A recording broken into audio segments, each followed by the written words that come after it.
Hey, it's Dan Lamott from Threshold.world, and we're here to talk about the Common Data Model for nonprofits with a focus on connecting fundraising to program delivery.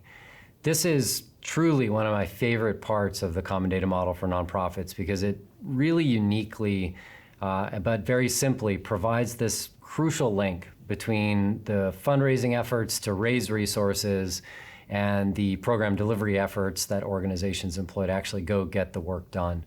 I think this is one of the most important innovations that the CDM for Nonprofits has released over the course of its life. So I'm very excited to show it to you today.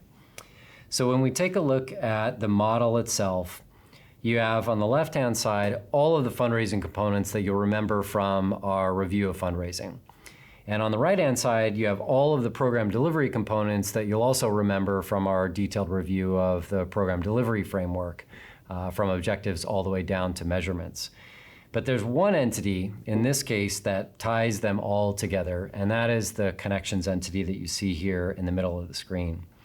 So if we think about the fundraising and the flow of funds, you'll recall that fundraising always ends up inside of designations. That's also part of the setup process, but that's how you respect the donor's intent to either be part of a restricted fund or for it to go into the general unrestricted funds. But either way, that is the nexus point where the donor's intent gets manifest through transactions and the designation gets associated to the general ledger or your finance in the back end.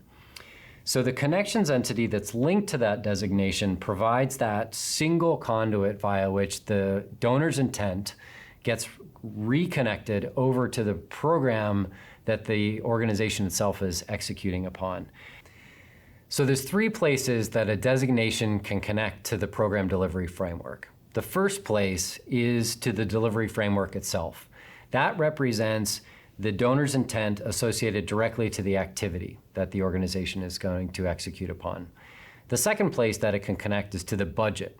You may not know what the activity is just yet, but you may know that those funds are being designated to a particular budget that then is going to be associated to activities. So that connection can also be tied to a budget. And the last place that it can be associated is to an indicator value.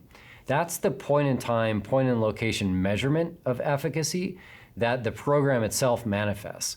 And the idea behind that is that you can actually connect a specific payment or specific transaction to a specific outcome, output, or impact that's being tracked by the organization, which is really a unique model in our industry. So let's take a look at how this looks inside the application. So if we jump over to the designation, here you may recall this restricted education entity that we looked at in one of our prior discussions around fundraising. We have all the details you'd expect to see about the designation itself. But if we go to the related, you can actually see how it is connected to a number of different delivery frameworks. In this case, you've got health education initiatives, workforce productivity, and so on and so forth. Now, if we flip that over to the other side and we look at the delivery framework information, we can see its connections right back to the other side about how it's tied to that restricted education designation. So you got that referential integrity with a very efficient database connection between both the designations representing the donor's intent as well as the delivery frameworks, budgets, and indicator values representing the programmatic work that the nonprofit itself is executing. Hopefully this gives you a good sense of how the Common Data Model for Nonprofits has been able to connect fundraising to program delivery, and look forward to showing it to you in the future.